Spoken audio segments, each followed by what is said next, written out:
अंतर्राष्ट्रीय राजनीति में बदलाव, रिपोर्ट में दावा। भारत और पाकिस्तान के रिश्तों में जल्द होगा सुधार। मध्यस्थता में यूएई की बड़ी भूमिका।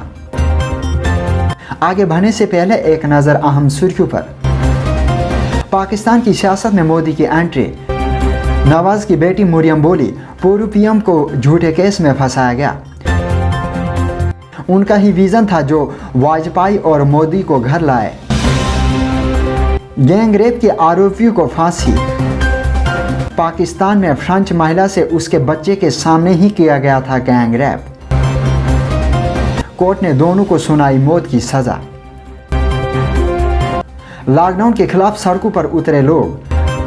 ब्रिटेन, जर्मनी समेत यूरोप के कई देशों में लॉकडाउन के विरोध में होने लगे प्रदर्शन। लंदन में 33 लोग गिरफ्तार। कश्मीर के मुद्दे पर लगभग हर मंच से भारत को घेरने की कोशिश कर चुके पाकिस्तान के तेवर पिछले कुछ दिनों से बदलते नजर आ रहे हैं। दोनों देशों के बीच बातचीत शुरू होने की स्थिति फिर से बन रही है। बीते दिनों पाक PM Imran Khan corona positive पाए गए थे।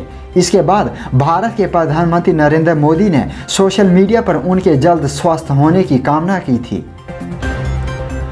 ब्लूमबर्ग की रिपोर्ट में दावा किया जा रहा है कि दोनों देशों के बीच बातचीत में मुख्य भूमिका संयुक्त अरब इमारात यानी यूएई निभा रहा है। इसके लिए एक रोड मैप भी तैयार हो चुका है। संभावना है कि इस रोड मैप से दोनों देशों के बीच स्थायी समाधान निकल सकता है। वहीं आपको बता दें कि इससे पहले डीजीएमओ लेवल की बैठक में दिखे थे पॉजिटिव डेवलपमेंट। फरवरी के अंत में भारत और पाकिस्तान की सेना DGMO director general of military operations levels की बैठक हुई थी। तब हॉटलाइन पर बातचीत करते हुए दोनों देश 2003 के सीजफायर समझौता का पूरी तरह से पालन करने में राजी हुए थे। यूएई ने इस डेवलपमेंट की सराहना की थी और 24 घंटे बाद वहां के विदेश मंत्री शेख अब्दुल्ला बिन जायद भारत की यात्रा पर पहुंचे थे। रिपोर्ट के मुताबिक बंद कमरों में हुई बैठक में बनी थी सहमति।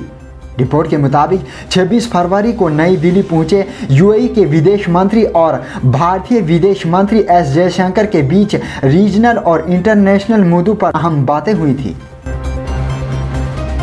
बंद कमरों में हुई बैठक में पाकिस्तान और भारत के बीच रिश्ते सुधारने को लेकर बातचीत हुई। विदेश मंत्रालय के अधिकारियों की माने तो दोनों देशों के सीजफायर समझौता बहाल करना तो एक शुरुआत है। अब तेजी से भारत और पाकिस्तान संबंध सुधारने की दिशा में काम शुरू हो चुका है।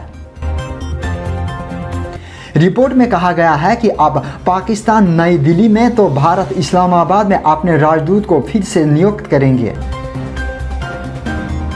2019 में कश्मीर से धारा 370 हटने पर पाकिस्तान ने कड़ा विरोध जताया था और नई दिल्ली से अपने राजदूत को पाकिस्तान बुला लिया था।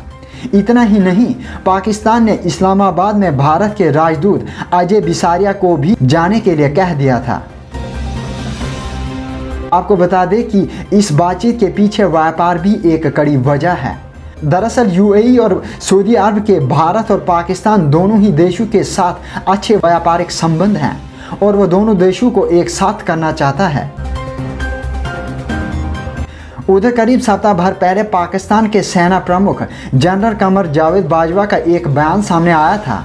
उन्होंने कहा था कि भारत और पाकिस्तान दोनों को पुरानी कड़वाहट भूलकर आगे बढ़ना चाहिए। उनके इस बयान को भी दोनों देशों के बीच रिश्ते में सुधार की पहल को रूप में देखा गया था।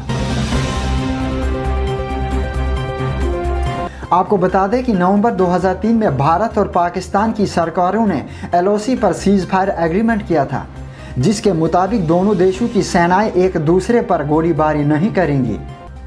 3 साल तक यानी 2006 तक दोनों तरफ से इस सीजफायर को माना गया, लेकिन इसके बाद से पाकिस्तान ने लगातार सीजफायर का उल्लंघन किया, जिसकी आड़ में एलओसी के करीब बनाए गए आतंकी लॉन्चपैड से घुसपैठ की न सिर्फ कोशिशें हुई बल्कि पाकिस्तान सेना ने घुसपैठ करवाने में भी मदद की। आखिर में आपको बता दें कि राजधानी दिल्ली में सिंधु नदी जल मामले पर 23 और 24 मार्च को बैठक होनी है। इसमें सिंधु जल के बंटवारे पर चर्चा होगी। यह बैठक हर साल होती थी, लेकिन भारत के कश्मीर से धारा 370 हटाने के बाद बैठक को 2 साल से स्थगित किया गया था।